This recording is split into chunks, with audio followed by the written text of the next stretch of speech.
আসসালামু আলাইকুম, সবাইকে স্বাগতম। আজকে আমাদের ক্লাস 2। এর আগের ক্লাসে তোমরা যারা কাজগুলো জমা দাও নাই এখনো পর্যন্ত, আশা করব তোমরা সবাই অংশগ্রহণ করবা, কারণ অনেক কষ্ট করে কিন্তু তোমাদের জন্য ভিডিওগুলো আমি বানাই। তো আশা করি তোমরা সবাই এখানে অংশগ্রহণ করবা এবং উপকৃত হবে। তো এই কাজ ভিডিওগুলো দেখার পরে যদি খাতায় না লেখো তাহলে কোনো উপকারে আসবে না, আমি মনে করি আর কি। হ্যাঁ, তো সেক্ষেত্রে তোমরা সবাই যদি এটা মানে স্বতঃস্ফূর্তভাবে অংশগ্রহণ করো তাহলেই শুধুমাত্র আমার এই কষ্টটা সার্থক হবে। তো এটাও সেই ঢাকা বোর্ডের 2023-এরই একটা কোশ্চিন। আমরা বোর্ডের কোশ্চিনগুলো কেন সলভ করব? কারণ এগুলোই এই প্যাটার্নেই কোশ্চিনগুলো হয়ে থাকে। আর প্রশ্নগুলো সলভ করার সময় এগুলো আর অন্য কিভাবে আসতে পারে সেগুলো আমি মাঝে, মাঝে তোমাদেরকে আলোচনা করি। এগুলো তোমাদের একটু উপকারে আসবে। তো শুরু করি আমি আজকের প্রশ্নটা। দেখো, এখানে ২ টা বিক্রিয়া দিয়ে রাখছে। তারপরে বলছে যে দহন বিক্রিয়া কাকে বলে সংজ্ঞা, নিঃসরণ এবং ব্যাপন। এটা হচ্ছে তোমার ২য় চ্যাপ্টারের একটা টপিক। হ্যাঁ? দহন বিক্রিয়া এটা তোমার হচ্ছে রাসায়নিক বিক্রিয়া চ্যাপ্টারের রাসায়নিক রাসায়নিক বিক্রিয়া। এটা মনে হয় ষষ্ঠ কি সপ্তম অধ্যায়, যাই হোক রাসায়নিক বিক্রিয়া যে অধ্যায় আছে সেই চ্যাপ্টারের। তার মানে দুটো কিন্তু আলাদা চ্যাপ্টারের। তারপর এটা জারণ বিজারণ চ্যাপ্টার থেকে আসছে, যেখানে তোমরা জারণ বিজারণ করছিলা।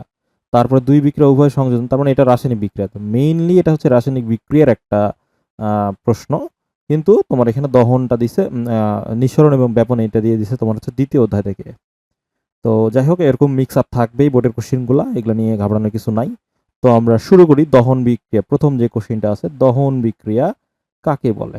দহন বিক্রিয়া দেখো, দহন বিক্রিয়া হচ্ছে, যেহেতু ১ নম্বরের প্রশ্ন তোমাদেরকে বেশি কিছু লেখা লাগবে না, বইয়ের দেখো ১৫৩ নম্বর পেজের যেটা সেটা। দহন বিক্রিয়া বলছে হচ্ছে কোনো মৌলের বা যৌগকে বাতাসের অক্সিজেনের উপস্থিতিতে পুড়িয়ে তার উপাদান মৌলসমূহ অক্সাইডে পরিণত করার। দেখো, অক্সিজেনের উপস্থিতিতে অবশ্যই পোড়াইতে হবে। আর পোড়ালে আপনার অক্সিজেন লাগবেই, পোড়ালে তোমার অক্সিজেন লাগবেই, মানে কারণ পোড়াতে হলে অক্সিজেন ছাড়া তো আগুন জ্বলে না, এটা তোমরা জানোই।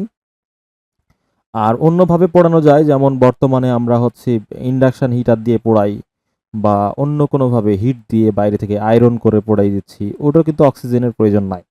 তো যেটাতে আগুন জ্বালিয়ে অক্সিজেন দিয়ে পোড়াবা সেটাই হচ্ছে দহন কিন্তু। হ্যাঁ, সেই জন্য বলছে যৌগকে বাতাসের অক্সিজেনের উপস্থিতিতে পুড়িয়ে তার উপাদান মৌলসমূহ অক্সাইডে পরিণত করার প্রক্রিয়াকে, তার মানে এই দুইটা জায়গাতে তোমার উপাদানসমূহকে অক্সাইডে পরিণত করবা আর অক্সিজেনের উপস্থিতিতে হচ্ছে পোড়াবা। এই দুইটা জিনিস তোমার এখানে মেইন, এই দুইটা জিনিস থাকতে হবে। তাকে বলা হচ্ছে দহন বিক্রিয়া। আর দহন বিক্রিয়া সবসময় তাপ উৎপন্ন হয়, এটা না লিখলেও চলবে। তাহলে যেহেতু ১ নম্বরের কোশ্চিন, এইটা এটুকু আমি বাদ দিয়ে দিলাম তোমাদের জন্য। আর যদি ২ নম্বরের কোশ্চিন হয় সেক্ষেত্রে ২-১টা লাইন লিখতে পারো। তো এই পর্যন্ত তোমরা সংজ্ঞাটা দিয়ে দিবা, এইটুকুই শেষ। কিন্তু ক নাম্বার হলেও তোমাকে সংজ্ঞার সাথে একটা বিক্রিয়া দিয়ে দিতে পারলে ভালো হয়। যেমন CH4 মিথেনের দহন, অক্সিজেন লাগাইছো, তাহলে মিথেনের দহনে কি কার্বন আর অক্সিজেন মিলে যা হয় তাই, হাইড্রোজেন আর অক্সিজেন মিলে যা হয় তাই। তাহলে কার্বন আর হাইড্রোজেন মিলে কার্বন ডাইঅক্সাইড তৈরি হবে, হাইড্রোজেন আর অক্সিজেন মিলে হচ্ছে পানি তৈরি হবে। দেখো এই পাশে দুইটাই লিখছে। আর তুমি দেখলা যে সাথে তাপ উৎপন্ন হয়, তোমাকে একটু আগে বললাম, তার মানে এখানে তাপ দিয়ে দিবা, যেহেতু দহন আছে তার মানে তাপ। এই গেল তোমার ১ নম্বর কোশ্চিন। তার মানে শুধুমাত্র সংজ্ঞাটুকু লিখলেই হবে, এই যে এই প্রশ্নটুকু তোমার ক নম্বরের জন্য লাগবে না। তার মানে ক নম্বরের উত্তর আমাদের এখানে শেষ হয়ে গেল। তোমরা একটু দেখে দেখে এটা লিখে নিবা। Page number ১৫৩। বই একটু করে ঘাঁটতে হবে, বই না ঘাঁটলে তোমাদের হবে না। তারপরে আসি হচ্ছে নিঃসরণ এবং ব্যাপন দুটি ভিন্ন প্রক্রিয়া কেন? আমি খুব শর্টে অ্যান্সারটা দিয়ে ফেলি, যে ব্যাপন কাকে বলে তোমাদের বই থেকে কপি করা, এটা ২.৩ টপিক আর এটা ২.৪ টপিক। তো কোনো মাধ্যমে কঠিন তরল বা বায়বীয় পদার্থের এই যে স্বতঃস্ফূর্ত ও সমানভাবে ছড়িয়ে পড়ার প্রক্রিয়াটাকে বলা হচ্ছে ব্যাপন। হ্যাঁ, ব্যাপনে কঠিন তরল কিংবা বায়বীয়, এই লাইনটার আর দরকার নাই। তোমরা খ নম্বর উত্তর দেওয়ার জন্য হচ্ছে তোমরা হচ্ছে এই যে এই একটা লাইনই জাস্ট নিবা, নেওয়ার পরে বাকি লাইনটা তুমি এখানে মুছে দিবা। আমি মুছেই দিচ্ছি তোমাদেরকে, দেখো ব্যাস বোঝার সুবিধার জন্য। তো তোমরা এই লাইনটা প্রথমে লিখবা, লেখার পরে নিঃসরণের সংজ্ঞা লিখবা। এখানে বলবা যে আবার, ওটুকু লেখার পরে আবার লিখবা, আবার সরু পথে নিম্নচাপের স্থান থেকে উচ্চ গ্যাসের নিম্নচাপের স্থানের দিকে, উচ্চচাপের স্থান থেকে গ্যাসের নিম্নচাপের স্থানের দিকে সজোরে বেরিয়ে আসার প্রক্রিয়াকে নিঃসরণ বলে। তাহলে একটা সরু ছিদ্রপথ থাকবে, সরু একটা ছিদ্রপথ থাকবে, ধরো একটা বড় এর মধ্যে গ্যাস আছে, সরু একটা ছিদ্রপথ আছে, এখানে জোরে বেড়ে যাবে উচ্চচাপ, এখানে চাপ বেশি আর এখানে চাপ কম। হ্যাঁ, তাহলে জোরে বেরিয়ে যাওয়ার প্রক্রিয়াকে নিঃসরণ বলে। তাহলে সংজ্ঞাটা দিয়ে দিবা। দেওয়ার পরে তোমার কিন্তু প্রশ্নটা কি ছিল? প্রশ্নটা ছিল যে এই দুইটা প্রক্রিয়া আসলে ভিন্ন প্রক্রিয়া, তার মানে এদের মধ্যে আসলে তোমার পার্থক্যটা কোথায়? পার্থক্যটা কোথায় এইটা একটু বুঝতে হবে তোমার, এদের মধ্যে পার্থক্যটা কোথায়। তাহলে তুমি যে কাজটা করবা এইটুকু লেখার পরে, এই দুটো সংজ্ঞা লেখার পরে তুমি বলবা যে ব্যাপন একটি স্বতঃস্ফূর্ত প্রক্রিয়া। ব্যাপন একটি, সরি আমি এটা ভুল লিখে ফেলছি। আচ্ছা, ব্যাপন একটি স্বতঃস্ফূর্ত প্রক্রিয়া। একটি হচ্ছে স্বতঃস্ফূর্ত স্বতঃস্ফূর্ত স্বতঃস্ফূর্ত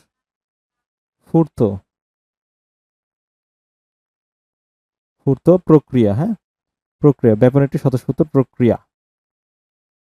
অপরদিকে অপর আচ্ছা, এখানে আরেকটু কথা লিখতে পারো যে এখানে চাপের প্রভাব নাই, এবং এবং হচ্ছে চাপের প্রভাব নেই। চাপের প্রভাব প্রভাব কি হয়েছে?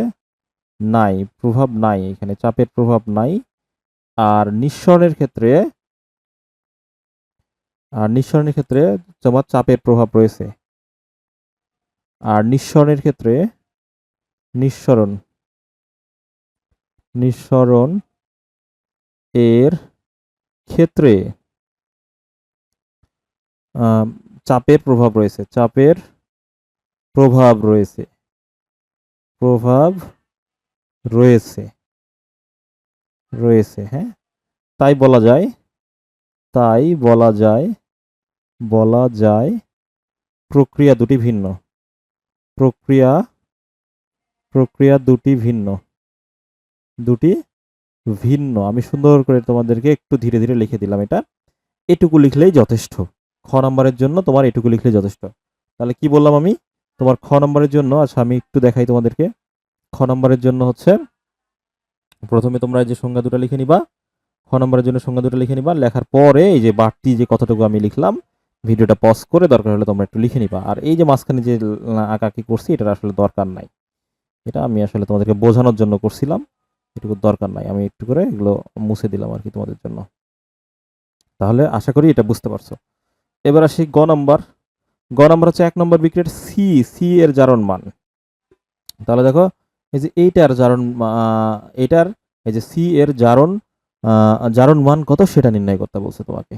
খুবই সিম্পল, এটা আমরা করছি অলরেডি। বইয়ের একটা উদাহরণও আমি এখানে তুলে দিয়ে রাখছি। দেখো H2SO4 এর এস এর জারণ সংখ্যা নির্ণয়। তাহলে প্রথমে ধরে নিছে H2SO4 এর এস এর জারণ সংখ্যা হচ্ছে তোমার কত, এক্স ধরে নিছে। অতএব এই যে এইচ এর ক্ষেত্রে জারণ সংখ্যা কত হবে? এটা +1 নিশ্চয়ই। অক্সিজেন, কারণ এইচ হচ্ছে গ্রুপ 1 এর জন্য +1। আর অক্সিজেন হচ্ছে তোমার -2 হবে, কারণ এটার সর্বশেষ শক্তি স্তরে তোমার 6টা ইলেকট্রন আছে, আরো 2টা ইলেকট্রন গ্রহণ করে, সেজন্য হচ্ছে -2 হয়, বা আয়ন গঠন করলেও -2 গঠন করে। এদিক দিয়েও মনে রাখতে পারবো অক্সিজেন হচ্ছে -2। তাহলে সালফার যেহেতু কেন্দ্রে আছে, কেন্দ্রেরটা তুমি এক্স ধরে নাও, এক্স ধরে নিছো। তুমি মাথার উপরে এভাবে লিখলে কোনো সমস্যা হওয়ার কথা না। ধরে নিছো তুমি এক্স। তাহলে অতএব তোমার কি হয়? তাহলে 1 কয়টা আছে? +1 এর হাইড্রোজেন কয়টা আছে? 2টা। সেজন্য +1 এর সাথে দেখো +1 এর সাথে এই যে 2 গুণ করছে। আর মাঝেরটা একটাই আছে সালফার, সেজন্য শুধুমাত্র এক্স লিখছে। আর এখানে -2 আছে, -2 এর সাথে কয়টা আছে অক্সিজেন? 4টা অক্সিজেন, সেজন্য 4 দিয়ে গুণ করছে। করার পরে ইজিক্যাল টাইম বলছিলাম যে মোট জারণ সংখ্যা কি হবে? 0 হবে, সেজন্য এটা 0 ধরছে। ধরে এখান থেকে এক্স এর মানটা বের করছে তারা +6। এখানে কয়েকটা লাইন তারা জাম্প করছে। তাহলে তোমরা এখানে পারলে আরো কয়েকটা লাইন অ্যাড করতে পারো, বা দিবা। দিয়ে 2 1 কে 2 প্লাস এক্স, আর 4 দুগুণে -8 সমান সমান হচ্ছে 0, বা দিবা এক্স -6 সমান সমান 0, বা দিবা দিয়ে হচ্ছে এক্স ইজিক্যাল টু তোমার হচ্ছে 6। এই কটা লাইন তুমি অ্যাড করতে পারো। এরা সরাসরি করে দিছে, আমি তোমাকে এটা করে দিলাম। তো আমাদের প্রশ্নে আসলে H2SO4 ছিল না। তাহলে প্রশ্নে কি ছিল সেটাও আমি করে দিই তোমাদেরকে। দেখো H2CO3, তাই তো? H2CO3 এর ক্ষেত্রে কি ঘটবে? তাহলে H2CO3, আমি কিন্তু লেখাটা লিখে দেবো না, লেখাটা এটার মতো করেই তোমরা লিখবা। ক্যালকুলেশনটা আমি করে দিচ্ছি জাস্ট। তাহলে এটা এইচ এর হচ্ছে +1 আর এটা -2, আর এটাকে আমি এক্স ধরলাম। তাহলে +1 আছে কয়টা? +1 আছে হচ্ছে 2টা, যোগ হচ্ছে এক্স, প্লাস হচ্ছে মাইনাস, এই যে মাইনাসেরটা কয়টা আছে? দেখো তো মাইনাসেরটা কয়টা আছে? 3টা আছে। সেজন্য -2 গুণ 3 সমান সমান কত দিব? সমান সমান দিব হচ্ছে আমরা 0 দিব, বা দিব এখানে, বা দিয়ে হচ্ছে 2 কে 2 প্লাস এক্স -6 ইজিক্যাল টু 0, বা দিব দিয়ে এক্স -4, এই যে 6 থেকে 2 বাদ দিলে কত হয়? -4 হয়, সমান সমান 0 দিব। তাহলে এক্স ইজিক্যাল টু হচ্ছে তোমার 4 আসতেছে আমাদের। এক্স ইজিক্যাল টু আমাদের আসতেছে ফোর, 4 বা +4 যাই দেন না কেন, 4 বা +4ই দিও তুমি এখানে, যেহেতু জারণ সংখ্যা প্লাস অথবা মাইনাস দ্বারা প্রকাশ করে, তো সেক্ষেত্রে এখানে তুমি এটা +4ই দিও। +4 দিলে সবচেয়ে বেটার হয়। এই গেল আমাদের হচ্ছে গ নাম্বারটা, এটা হলো আমাদের গ নাম্বার। লেখাটা কিন্তু এটার মতো করে, আর এই যে প্রশ্নের যে উত্তরটা সেটা কিন্তু এইখানে, এটুকু লিখলেই যথেষ্ট, তুমি 3 নাম্বার পেয়ে যাবে আশা করা যায়। তারপরে চলে আসো আমাদের ঘ নাম্বারে। ঘ নাম্বার বলছে 1 নম্বর এবং 2 নম্বর বিক্রিয়া দুটি উভয়ই সংযোজন বিক্রিয়া হলেও কেবল সংশ্লেষণ বিক্রিয়া, কেবল সংশ্লেষণ বিক্রিয়া, সংশ্লেষণ। আচ্ছা, তাহলে সংযোজন আর সংশ্লেষণটা আমাদের একটু বুঝতে হবে। তাহলে আমাদের ঘ নম্বরে চলে আসি আমরা। ঘ নম্বরে আসার পর প্রথমে সংযোজন বিক্রিয়ার যে সংজ্ঞাটা সেটা দিবা। যে জারণ বিজারণ বিক্রিয়ায় দুই বা ততোধিক রাসায়নিক পদার্থ পরস্পরের সাথে যুক্ত হয়ে একটি মাত্র উৎপাদ উৎপন্ন করে তাকে সংযোজন বিক্রিয়া বলে, তাকে সংযোজন বিক্রিয়া বলে। তাহলে এইখানে যেমনটা এখানে দেওয়ার দরকার নাই, হ্যাঁ, এই প্রশ্নের জন্য যেমনের যেটা সেটা দেওয়ার দরকার নাই, এটা আমি কেটে দিলাম তোমাদের সুবিধার জন্য, এটা আমি কি করলাম, কেটে দিলাম। তাহলে সংজ্ঞাটা দিবা, দিয়ে আবার আবার লিখবা, আবার যে সব না, যে সংযোজন বিক্রিয়া শুধুমাত্র মৌলিক পদার্থ যুক্ত হয়ে গঠন করে তাদেরকে সংশ্লেষণ বিক্রিয়া বলে। হ্যাঁ, তাহলে এইখানে বাকিটুকুর আর দরকার নাই, দুই বা ততোধিক মৌলের সঙ্গে। আচ্ছা, এইখানে দাঁড়াও, এখানে আমি একটা কাজ করি, এখানে আবার দিবা, দিয়ে উপরের লাইনটাই অফ করে দিবা, উপরের লাইনটাই কেটে দাও। যেমন এই যে এই লাইনটুকু আমি কেটে দিচ্ছি, এই লাইনটুকু আমি কেটে দিচ্ছি, হ্যাঁ, এই লাইনটুকু আমি কেটে দিচ্ছি, এই লাইনটুকু কেটে দিচ্ছি। দিয়ে দেখো এইখানে সুন্দর করে লেখা আছে, এই জায়গাটাতে লাল কালি দিয়ে আমি দেখাই। যে জারণ বিজারণ বিক্রিয়ায় দুই বা ততোধিক মৌলিক পদার্থ পরস্পরের সাথে যুক্ত হয়ে একটি মাত্র উৎপাদ তৈরি করে তাকে সংশ্লেষণ বিক্রিয়া বলে। তাহলে সংশ্লেষণের ক্ষেত্রে হচ্ছে অবশ্যই মৌলিক লাগবে, হ্যাঁ, এখানে মৌলিক জিনিসটা লাগবে। আর এখানে এই জায়গাতে মৌলিক বা যৌগিক দুটোই, মৌলিক হতে পারে, যৌগিক হতে পারে, মৌলিক ও যৌগিক দুটাই হতে পারে। যৌগিক বিষয়টা আমি তোমাদেরকে বুঝিয়ে বলি, দেখো এই জায়গাতে দেখো, এটি একটা কার্বন ডাইঅক্সাইড, একটা যৌগিক পদার্থ, কারণ কার্বন আর অক্সিজেন দুইটা আলাদা আলাদা পদার্থ এখানে আছে, একাধিক পদার্থ আছে সেজন্য এটা যৌগিক পদার্থ। এখানেও হাইড্রোজেন আর অক্সিজেন আছে, আলাদা আলাদা পদার্থ, সেজন্য এটাও যৌগিক পদার্থ। তাহলে দুইটা যৌগিক পদার্থ মিলায়ে আরেকটা যৌগ তৈরি করছে। আর এখানে খেয়াল করো, একটা মৌলিক পদার্থ, এটা একটা মৌলিক পদার্থ, এইটা মিলায় একটা যৌগিক পদার্থ তৈরি করছে। তো তাহলে দুই বা ততোধিক পদার্থ যুক্ত হয়ে যদি এখানে দেখো একটাই জিনিস তৈরি করছে, এখানেও একটা জিনিস তৈরি করছে, তাহলে দুই বা ততোধিক পদার্থ যদি মিলে আম, আহ, যদি একটাই জিনিস তৈরি করে সেটা হচ্ছে সংযোজন বিক্রিয়া। ওকে, কিন্তু সংযোজনের মধ্যে আবার স্পেশাল বলছে, যদি এই যে দুইটা পদার্থ তুমি যোগ করলা, এই দুটোর মধ্যে যদি তোমার এইটা আর এটা যদি মৌলিক হয়, তাহলে সেক্ষেত্রে হচ্ছে তোমার সেটা হচ্ছে সংশ্লেষণ। তার মানে এটা হচ্ছে সংশ্লেষণ, এটাকে তুমি সংশ্লেষণ বলতে পারবা, এবং হচ্ছে এবং সংযোজনও বলতে পারবা, সংযোজন যোজনও বলতে পারবা। কিন্তু এটা সংশ্লেষণ হলেও শ্লেষণ, কিন্তু আচ্ছা সরি, সংশ্লেষণ নয়, হ্যাঁ, সংশ্লেষণ নয়। কারণটা কি? কারণটা হচ্ছে এইগুলা যৌগিক পদার্থ থাকলে সংশ্লেষণ হয় না। কিন্তু কি হবে? কিন্তু সংযোজন যোজন, কিন্তু সংশ্লেষণ নয়, কিন্তু সংযোজন এটা আসলে। তাহলে এইখানে তোমরা বলবা, এইখানে তোমরা বাড়তি কতটুকু কি লিখবা সেটা আমি বলে দিই। যেহেতু যেহেতু উভয় বিক্রিয়কে বিক্রিয়ায় উভয় বিক্রিয়া কি হয়েছে, দুটি পদার্থ পদার্থ যুক্ত হয়ে যুক্ত হয়ে হয়ে তোমার কি হচ্ছে, একটি একটি যৌগ গঠন করে। তাই তাই কি হবে, তাই উভয় বিক্রিয়ায় কি হবে, উভয় বিক্রিয়ায় তোমার হচ্ছে সংযোজন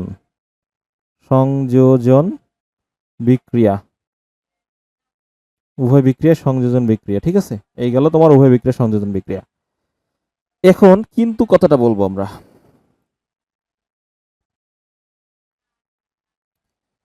কিন্তু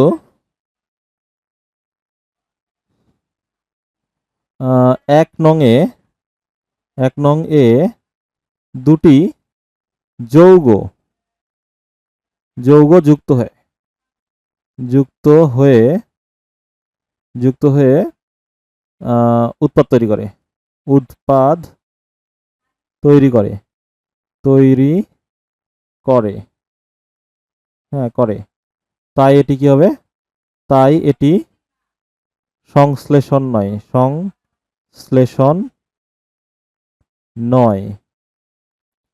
হ্যাঁ, সংশ্লেষণ নয়। আর আর কি হবে? আর হচ্ছে 2 নংয়ে আর 2 নং এর ক্ষেত্রে 2 নং এর ক্ষেত্রে 2 নং এর ক্ষেত্রে কি হবে? N2 ও O2 মৌলিক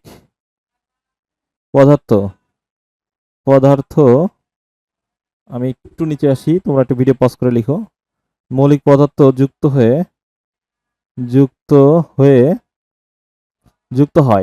হয় তাই এটি সংশ্লেষণ ঠিক আছে, সংশ্লেষণ বিক্রিয়া। ঠিক আছে, সংশ্লেষণ বিক্রিয়া আমি লিখে দিলাম এখানে। এই গেল তোমার উত্তরটা, মোটামুটি ভাবে হয়েছে। তারপরে বাকিটুকু তোমরা লিখতে পারবা, যে বাকিটা লিখবা হচ্ছে সুতরাং উপরের আলোচনা হতে বলতে পারি, সুতরাং উপরের আলোচনা হতে বলতে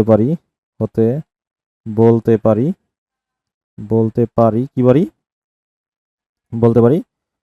তারপরে এই প্রশ্নের হেল্প নিও, প্রশ্নে কি চাইছে সেটা বলে দিবা। যে প্রশ্নে কি বলছে, যে সংযোজন বিক্রিয়া, উভয় সংযোজন হলে সংশ্লেষণ নয়, উভয় সংযোজন হলেও 1 ও 2 উভয়ই সংযোজন হলেও কেবলমাত্র হয় না, কেবল হয় শুধু। হ্যাঁ, কেবল অথবা মাত্র, যে কোনো একটা লিখতে হবে, কেবলমাত্র একসাথে দেওয়া যায় না। কেবল 2 নং বিক্রিয়াটি সংশ্লেষণ বিক্রিয়া, এইভাবে লিখে দিয়ে দিবা, তাহলে এটা হয়ে যাবে আশা করা যায়। এখন আমরা যেটা করতে চলেছি, দেখো, এটা হচ্ছে ময়মনসিংহ বোর্ড 2021-এর একটা কোশ্চিন। তোমাদের এটা আমার এখানকার পেজ নাম্বার হচ্ছে 58। যদি তোমরা না পাও আমাকে বলিও যে স্যার আমাকে 58 নম্বর পেজটা আমাকে একটু দিয়ে দেন, তাহলে আমরা এই পেজটা তোমাকে আমি ইমেজ আকারে দিয়ে দিব নি। তো যেটা ব্যাপার হচ্ছে যে আমি এই এমসিকিউগুলো সলভ করব, তোমরা খাতায় অবশ্যই লিখবা। এমসিকিউগুলো লিখে করবা বলতে কি, উত্তরগুলো শুধুমাত্র লিখবা। যেমন এটার কয়ে কি আসলে উত্তর, ক্ষয়ে কি আসলে উত্তর, প্রশ্নগুলো লেখার দরকার নাই, আর প্রশ্নগুলো বইয়ে দেখবা, দেখে আমি যেভাবে ক্যালকুলেশন করছি ঠিক সেভাবে ক্যালকুলেশন করার চেষ্টা করবা, তাহলে জিনিসগুলো খুব ভালো হবে তোমাদের জন্য। এটা হলো ব্যাপার স্যাপার। হ্যাঁ, এটা হলো ব্যাপার।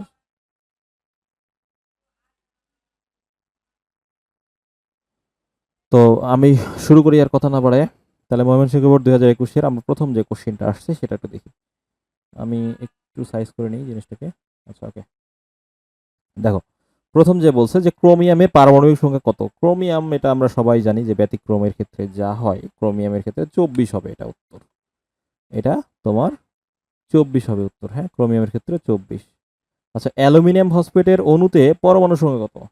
অ্যালুমিনিয়াম ফসফেট, তাহলে অ্যালুমিনিয়াম Al আর PO4 আচ্ছা, PO4 এর তোমার ফসফরাসের যোজনী হচ্ছে 3 আর 5, ফসফরাসের হচ্ছে 3 আর 5। ঠিক আছে, তাহলে PO4 যেহেতু, তাহলে 5 যেহেতু, তাহলে আয়নটা কত সেটা আমি একটু জানতে চাচ্ছি।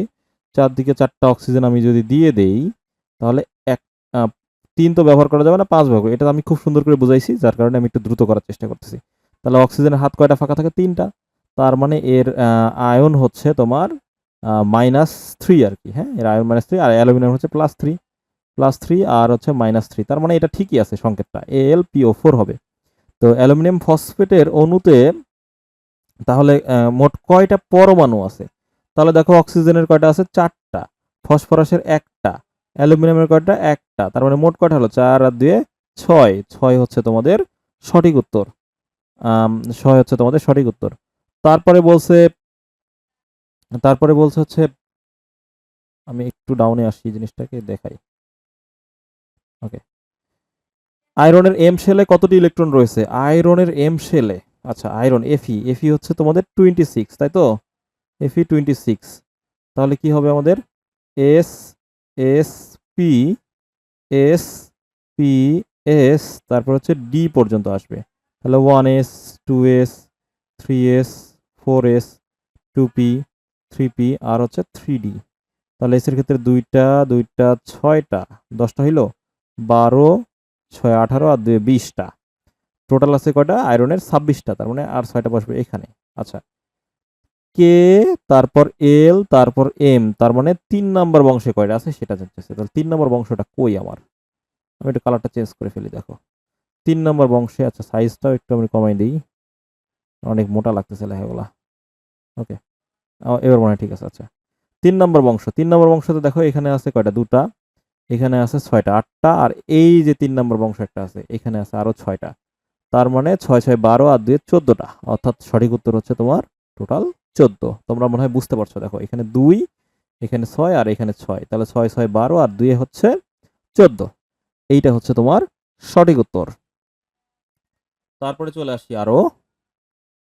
আচ্ছা, এটা আমার আসলে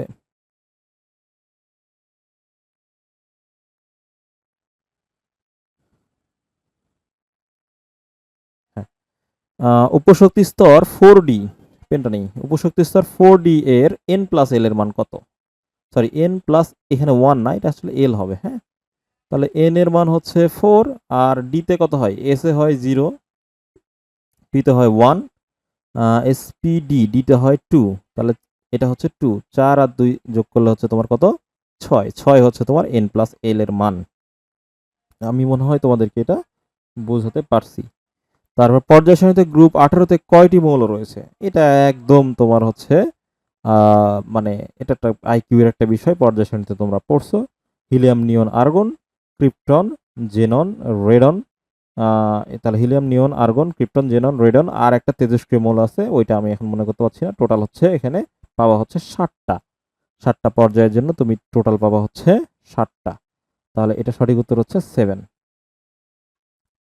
এটার সঠিক উত্তর হচ্ছে 7। দরকার হলে তোমরা পর্যায় সারণী একটু দেখে নিও এটা। তারপরে চলে আসি আমরা একটু, আচ্ছা 6 এবং 7 একসাথে দেখানো যায় কিনা? হ্যাঁ, দেখানো যায়। কোন মৌলটিতে হ্যালোজেন গ্রুপের অন্তর্ভুক্ত? তাহলে হ্যালোজেন হচ্ছে fluorine, chlorine, bromine, iodine, astatine. তাহলে অ্যাস্টাটিন হচ্ছে হ্যালোজেনের ভুক্ত। সিজিয়াম, স্ট্রোনশিয়াম, সিলভার এগুলো নয়। এগুলো জানো, এগুলো ধাতু, ধাতু তো আর হ্যালোজেন হবে না। H2S এ এস এর সুপ্ত যোজনী, সালফারের যোজনী হচ্ছে 2 4 এবং 6, 2 4 এবং 6। তাহলে এইখানে যেহেতু হাইড্রোজেন দেখতে পাচ্ছ দুইটা, তার মানে এখানে ব্যবহার করছে সে 2। তাহলে সুপ্ত যোজনী কত হবে? তাহলে সর্বোচ্চ থেকে এই ব্যবহৃত, এটা হচ্ছে সর্বোচ্চ, সর্বোচ্চ হচ্ছে এটা, আর এটা হচ্ছে তোমার সক্রিয়, সক্রিয়। তাহলে সর্বোচ্চটা থেকে সক্রিয়টা বিয়োগ করবা, তার মানে 6 থেকে 2 বিয়োগ করলে তুমি পাবা হচ্ছে 4। আমি মনে হয় এটা তোমাদেরকে সুন্দর মতো করে বোঝাতে পারছি।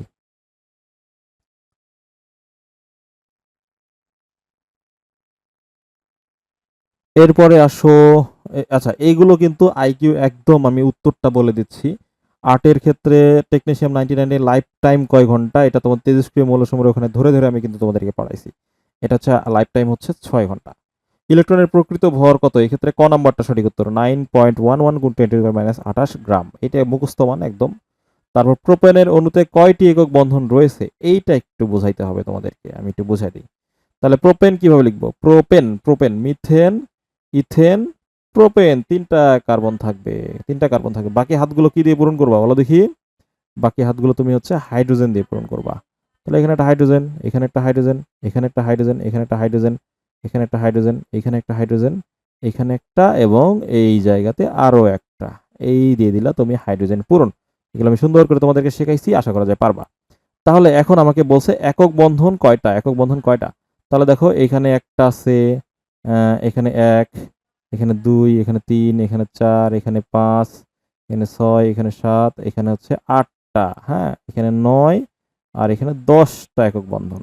তাহলে আমি তোমাদেরকে গুনে গুনে দেখালাম যে একক বন্ধন কয়টা আছে, 10টা। এই দেখো 10। এটা হচ্ছে তোমাদের সঠিক উত্তর।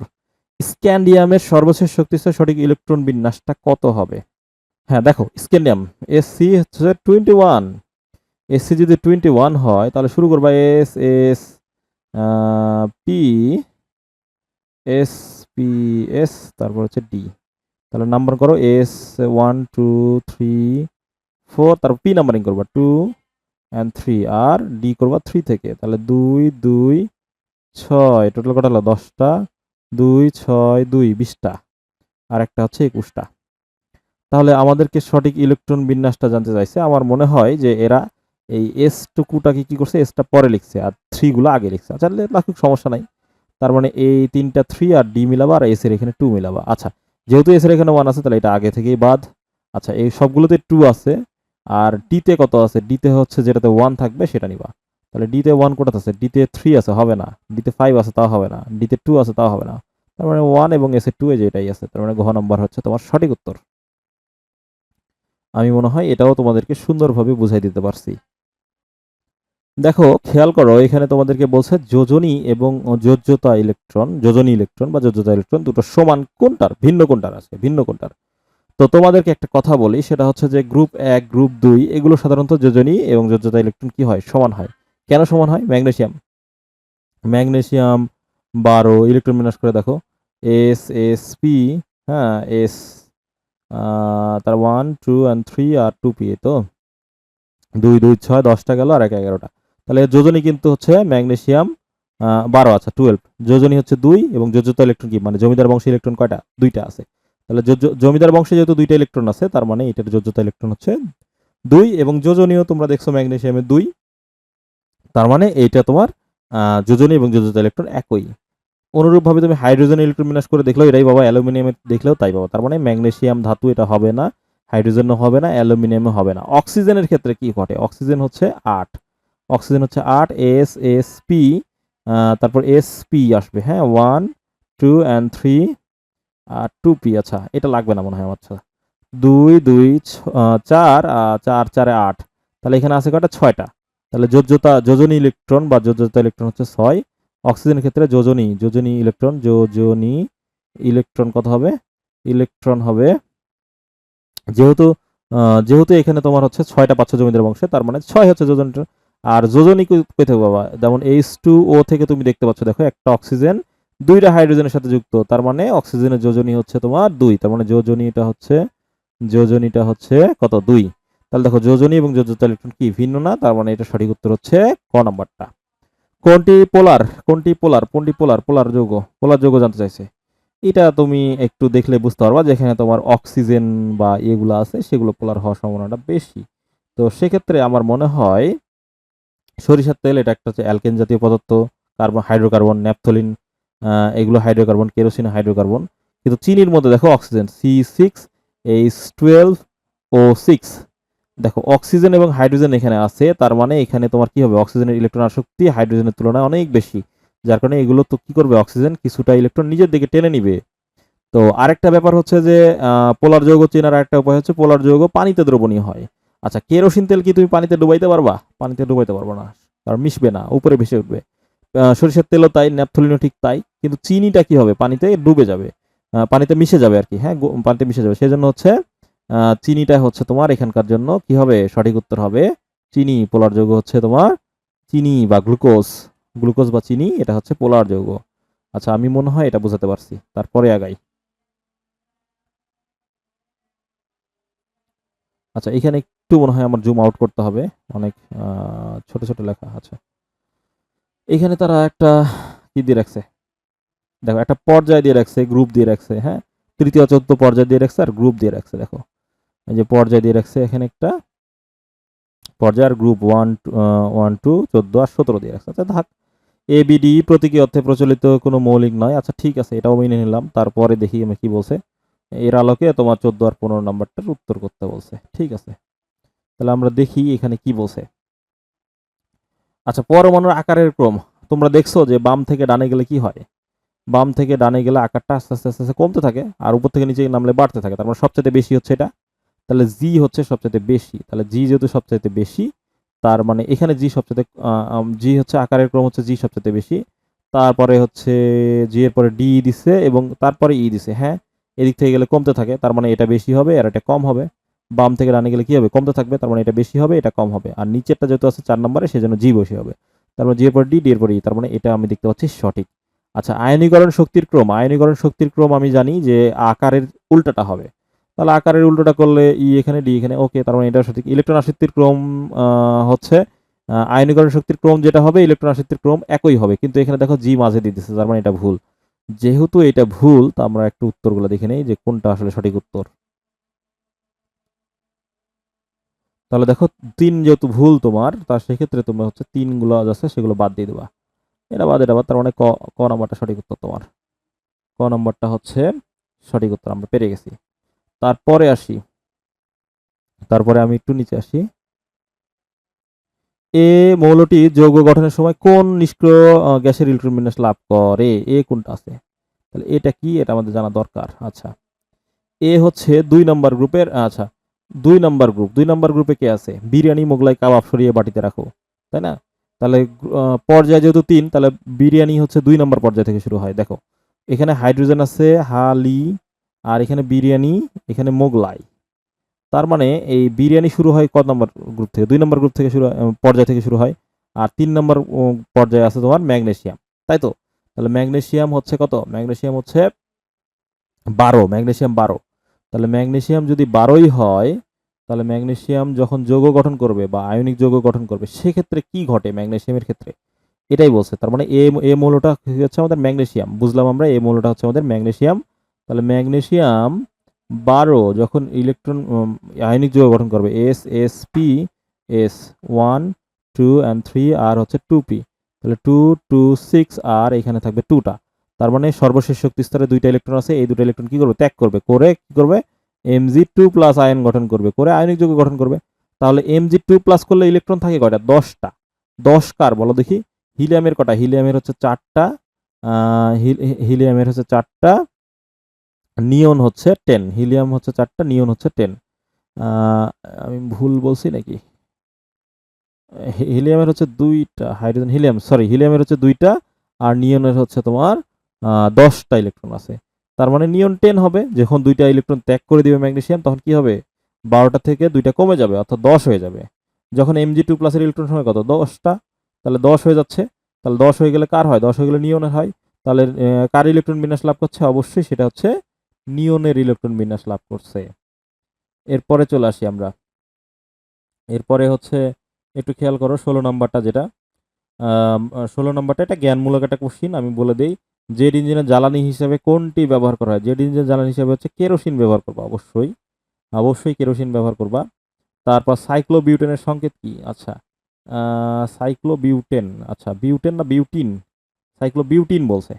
তার মানে এটা কিন্তু মিথেন ইথেন প্রোপেন বিউটেন, এটা কিন্তু বিউটিন, বিউটেন কিন্তু, হ্যাঁ এটা কিন্তু বিউটেন, কিন্তু চাইছে আমাদের বিউটিন, টিন চাইছে, টিন। টিন থাকলে তুমি দেখছো হচ্ছে একক বন্ধন থাকে, একটা একটা একক বন্ধন থাকবে। সাইক্লোবিউটিন যেহেতু, তার মানে কয়টা একক বন্ধন থাকবে আমাদের? সাইক্লোবিউটিন যেহেতু বলছে, তার মানে একটা একক বন্ধন থাকবে। এইখানে দেখো ডাবল একক বন্ধন দেওয়া আছে, সেজন্য এটা আমরা নিব না। এখানেও খেয়াল করে দেখো ডাবল একক বন্ধন দেওয়া আছে, আমরা ডাবল ডাবল বন্ড দেওয়া আছে। যেহেতু বিউটিন একটা ডাবল বন্ড থাকবে, একটা ডাবল বন্ড আছে কোথায়? এই যে এইখানে একটা ডাবল বন্ড আছে, তার মানে গ নাম্বারটা সঠিক উত্তর। মিথেন ইথেন প্রোপেন বিউটেন, এই যে হাইড্রোজেন সবগুলো পূরণ হয়েছে। যেহেতু বিউটিন বলছো, যে কোনো একটাতে তোমার হচ্ছে ডাবল বন্ড থাকবে, সেজন্য এখানে একটাতেই তোমার ডাবল বন্ড আছে দেখেই আমরা এটা নিব। এখানে নিলাম না কেন? এখানে একটা আছে আর এখানে 2 নাম্বারটা আছে, তার মানে এখানে টোটাল আছে কয়টা? 2টা আছে। এখানে 2টা আছে, এখানেও তাই, দেখো এখানে একটা আছে আর এখানে নিচে একটা আছে, তার মানে এখানে টোটাল বন্ধন আছে 2টা, সেজন্য এটা সাইক্লোবিউটিন নয়। যদি আমি বলি যে এটার নামকরণ কি হতে পারে, যেহেতু ডবল বন্ড আছে, তাহলে তুমি সেক্ষেত্রে এখানে নাম্বারিং করতে পারো, ডাইবিউটিন বলতে পারো, অথবা বিউটিন 2 বলতে পারো, বিউটিন 2 4 বলতে পারো, এরকম ভাবে বলতে পারো আর কি। এগুলো আমি করাইছিলাম, খুব বেশি একটা লাগবে না, হালকা করে এগুলো পড়ে নিতে হবে। যদি বুঝতে না পারো আমাকে বলো, দরকার হলে এটা আরেকটা ক্লাস নিয়ে আমি তোমাদেরকে বুঝাই দেবো। তোমাদেরকে সেশন হবে কিছু, লাইভ ক্লাস কিছু দিব, যে তোমরা যদি এই কাজগুলো ভালো করে জমা দাও আমাকে, তোমাদেরকে লাইভ ক্লাস করাবো। হ্যাঁ, লাইভ ক্লাস বলতে লাইভ ক্লাসের সলিউশনগুলো করবো, যে তোমাদের প্রবলেমগুলো কোনগুলো ওগুলো আমাকে দেখায় একটু করে। দেখেন এখানে 18 নম্বরটা বলি, তোমাদেরকে বলি 18 নম্বরটা কি। কোনটি পরিবর্তনশীল যোজনী প্রদর্শন করে? আমরা জানি আয়রন হচ্ছে ফেরাস আর ফেরিক। ফেরাস আর হচ্ছে ফেরিক। ফেরিক দুই ধরনের, অর্থাৎ ফেরাসের ক্ষেত্রে 2 আর ফেরিকের ক্ষেত্রে 3 যৌগ গঠন করে, অর্থাৎ এটাই হচ্ছে তোমার সঠিক উত্তর। তারপরে হচ্ছে ইথিলিন গ্লাইকল কোন ধরনের যৌগ? আচ্ছা, গ্লাইকল হচ্ছে, দেখেন গ্লাইকল হচ্ছে মিথেন, ইথেন, হুম, CH2, CH2, এখানে হচ্ছে OH, এখানে আছে তোমার OH। যেহেতু দেখো এখানে তোমার OH আছে, আচ্ছা CH3 হবে, হ্যাঁ, CH3 OH, তাহলে তার মানে OH আছে মানে কি? OH মানে হচ্ছে এটা হচ্ছে অ্যালকোহল, তার মানে গ্লাইকল এক ধরনের অ্যালকোহল। তারপরে চলে যাই পরবর্তী প্রশ্নগুলাতে। আচ্ছা, স্টার্চ থেকে গাজন প্রক্রিয়ায় কোনটি প্রস্তুত করা হয়? কোনটি প্রস্তুত করা হয়? এটা হচ্ছে অ্যালডিহাইড, এটা হচ্ছে ফ্যাটি অ্যাসিড, এটা হচ্ছে অ্যালকেন, আর এটা হচ্ছে অ্যালকোহল। তাহলে গাজন প্রক্রিয়ায় কোনটা তৈরি করা হয় সেটা তোমাদেরকে জানতে হবে একটু। তাহলে গাজন পরীক্ষায় আমরা জানি হচ্ছে অ্যালকোহল তৈরি করা হয়, সেক্ষেত্রে হচ্ছে ঘ নম্বরটা সঠিক উত্তর। প্রাকৃতিক পলিমার কোনটি? প্রাকৃতিক পলিমার হচ্ছে রাবার। রাবার হচ্ছে প্রাকৃতিকভাবে গাছের আঠা থেকে, গাছের রস থেকে তৈরি করা হয়, সেজন্য প্রাকৃতিক পলিমার। আর পলিথিন হচ্ছে ফ্যাক্টরিতে তৈরি করা হয়, পিভিসি ফ্যাক্টরিতে, পলিপ্রোপিন ফ্যাক্টরিতে। তো প্রাকৃতিক পলিমার হচ্ছে তোমার রাবার। তারপরে চলে যাই পরবর্তী প্রশ্নে। এখানে একটা বিক্রিয়া দিয়ে রাখছে তারা। এখানে দেখো অ্যালকোহল ছিল, অ্যালকোহল থেকে সালফিউরিক অ্যাসিডের সাথে বিক্রিয়া করে নিরোধক, মানে অক্সিজেনটা পানিটাকে শুষে নিছে এরকম বোঝাচ্ছে। তাহলে কি তৈরি হবে এখানে? আচ্ছা, পানি যদি শুষে নাই, কি তৈরি হবে তাহলে এখানে? তাহলে দেখো CH3 তো আছে এখানে, CH2, CH2 থেকে একটা হাইড্রোজেন চলে যাবে, তারপর ডাবল বন্ড একটা তৈরি হবে, আর এখানে CH2 তৈরি হবে, হ্যাঁ। মানে এইখানে দুইটা, এখানে একটা, এখান থেকে একটা হাইড্রোজেন, আর এখান থেকে OH, সরি এখান থেকে OH যাবে, হ্যাঁ, আর এখান থেকে একটা হাইড্রোজেন আসবে, আসে তোমার পানি তৈরি করবে। আর বাকিটা কি হবে? তাহলে এটা যদি চলে যায় তার মানে এখানে একটা হাত ফাঁকা থাকে যায়, এখান থেকে একটা হাইড্রোজেন চলে, এখানে একটা হাত ফাঁকা, সেই দুটো জোড়া লাগলে কি হবে? এই যে দেখো, দেখো আমি তোমাদেরকে বলছিলাম যে এই ওয়াই যৌগটা বের করতে হবে, তার মানে এটা জারণ ঘটাইতে হবে। তার মানে CH3, CH2, CH2, আর এখানে OH আছে, তাই না? তাহলে এখানে প্লাস একটা জাইমান অক্সিজেন তুমি দিচ্ছ, সেক্ষেত্রে কি ঘটবে? তাহলে জাইমান অক্সিজেন যদি দাও, তাহলে এই যে এইখানকার দুটা হাইড্রোজেন এই অক্সিজেনের সাথে মিলায় একটা পানি তৈরি করবে, ঠিক আছে? আর বাকিটা তোমার এখান থেকে যাবে। তাহলে বাকি কি থাকলো? CH3, CH3, CH2, সি, যেহেতু অক্সিজেন দুটো চলে গেছে, ও আর এইচ আছে, CH, ও দাও, অ্যালডিহাইড তৈরি হচ্ছে। অর্থাৎ এটার নাম কি? মিথেন, ইথেন, প্রোপেন, তাহলে প্রোপানেল, প্রোপানেল হবে, হ্যাঁ। তাহলে প্রোপানেল হবে। অথবা দেখো এখানে সবগুলো নেল নেল দিয়ে রাখছে, যেহেতু 3টা কার্বন আছে, 1 2 3টা কার্বন, তাহলে বিউটানল তো হবেই না, ইথানলও হবে না, মিথানলও হবে না, প্রোপানেলই তৈরি হবে এখানে। এইভাবেও করা যায় আর কি, যেভাবে ভাববা সেভাবেই হবে। চলে যাই পরের যৌগটা। এক্স থেকে তৈরি করা যায় কোনটি? এক্স থেকে কি তৈরি করা যায়? এক্সটা কি আসলে? দেখো, এক্সটা হচ্ছে তোমার, এক্সটা তোমার হচ্ছে কি এটা? প্রোপেন, প্রোপিন, এক্সটা হচ্ছে প্রোপিন। তাহলে প্রোপিন থেকে কি তোমার অ্যালকেন তৈরি করা যায়? এটা দেখতে হবে আমাদের, প্রোপিন থেকে কি তৈরি করা যায়। প্রোপিন থেকে নিশ্চয়ই CH3, CH, আর ডাবল বন্ড একটা আছে না, ডাবল বন্ড তোমার CH2 এখানে নিশ্চয়ই, এটা তো তোমরা বোঝোই। তাহলে এখান থেকে কি তৈরি করা যায়? এই যে এই CH3টা তুমি যদি এইখানে লিখতা, CH3 লিখলা, তাহলে পরের লাইনে তুমি যখন এগুলো দিবা, CH, ডাবল বন্ডটা ভেঙে দুই দিকে চলে যাবে আর কি, তার মানে ডাবল বন্ডটা থাকবে না। হ্যাঁ, আচ্ছা আমি একটু ভালো করে লিখি, আমি নিচে লিখি, হ্যাঁ। CH ডাবল বন্ডটা থাকবে না, CH2 থাকবে এখানে, এখানে CH3, ডাবল বন্ডটা ভেঙে এদিকে একটা, এদিকে একটা হাত দিয়ে এরকম ভাবে, এখানে n সংখ্যক যদি নাও তাহলে এখানে n সংখ্যক এটা তৈরি হবে আর কি। n সংখ্যক তোমার এটা তৈরি হবে এখানে। তাহলে n সংখ্যক যদি এটা তৈরি হয়, সেক্ষেত্রে এটাকে আমরা বলে হচ্ছে পলিপ্রোপিন। তার মানে পলিপ্রোপিন তৈরি করা যায়। পলিথিন, পলিথিন তো আসলে ইথেন থেকে তৈরি হয়, তার মানে এটা হবে না। আর অ্যালকেন তৈরি করা যায় যদি তুমি হাইড্রোজেন এর সাথে বিক্রিয়া করাও, তাহলে কি হবে? এই ডাবল বন্ডটা ভেঙে যায়, দুই হাতে দুইটা হাইড্রোজেন ধরাই দিবা, তার মানে অ্যালকেনও হয়, পলিপ্রোপিনও হয়। তার মানে 1 আর 3 হচ্ছে সঠিক উত্তর তোমার। তারপরের প্রশ্নে চলে যা, আর দুইটা মাত্র আছে আমাদের, একটু দেখি। পটাশিয়াম কোন পর্যায়ে অবস্থিত? দেখো, হা, লি, না, কে। কে হচ্ছে তোমার পটাশিয়াম, তাহলে এটা 1 পর্যায়ে, এটা 2 পর্যায়ে, এটা 3 পর্যায়ে, আর এটা হচ্ছে 4 নম্বর পর্যায়ে। তাহলে কে হচ্ছে 4 নম্বর পর্যায়ে। তারপর অ্যালুমিনিয়াম 3+, অ্যালুমিনিয়াম হচ্ছে 13টা আছে ইলেকট্রন, ঠিক আছে। তাহলে 3+ মানে কি, এখানে তো 3টা ইলেকট্রন চলে গেছে, তার মানে অ্যালুমিনিয়াম 3+ হবে। তার মানে অ্যালুমিনিয়াম 3+ হচ্ছে তোমার 10টা ইলেকট্রন থাকবে, যেহেতু 3টা চলে যাওয়ার পরে অ্যালুমিনিয়াম 3+ হচ্ছে, 3টা যাওয়ার ফলে অ্যালুমিনিয়াম 3+ হচ্ছে, তার মানে এখানে 10টা ইলেকট্রন থাকবে। আশা করা যায় তোমরা এটা বুঝতে পারছো।